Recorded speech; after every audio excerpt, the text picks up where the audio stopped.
خبر آپ کو دے رہی ہے کہ الیکشن کمیشن نے NA83 اور NA85 میں انتخابات ملتوی کرنے کے لیے ریٹرننگ افسران کی نوٹیفیکیشن منسوخ کر دیے۔ مزید جانتے ہیں ڈان نیوز کے نمائندے عرفان سدوزئی ہمارے ساتھ موجود ہے۔ عرفان سدوزئی، بتائیے گا نوٹیفیکیشن منسوخ کر دیے گئے ہیں، مزید کیا تفصیلات ہیں آپ کے پاس؟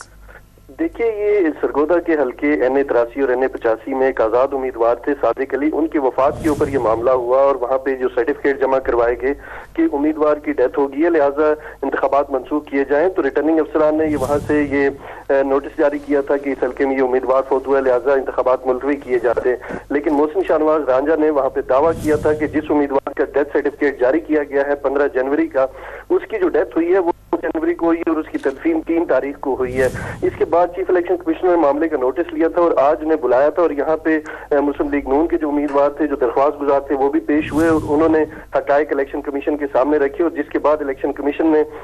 جو ریٹرننگ افسر ہیں ان کی بھی سرزنش کی۔ اس کے علاوہ جو یونین کونسل کے جو چیئرمین ہیں جنہوں نے ڈیتھ سرٹیفکیٹ جاری کیا، ان کی بھی سرزنش کی اور انہیں کہا کہ آپ نے غلط کام کیا ہے، جس کے بعد سارے حقائق ثابت ہونے کے بعد الیکشن کمیشن نے دونوں حلقوں میں انتخابات کروانے کا حکم دے دیا ہے۔ جی، بہت شکریہ تفصیلات دینے کے لیے عرفان سدوزئی آپ کا۔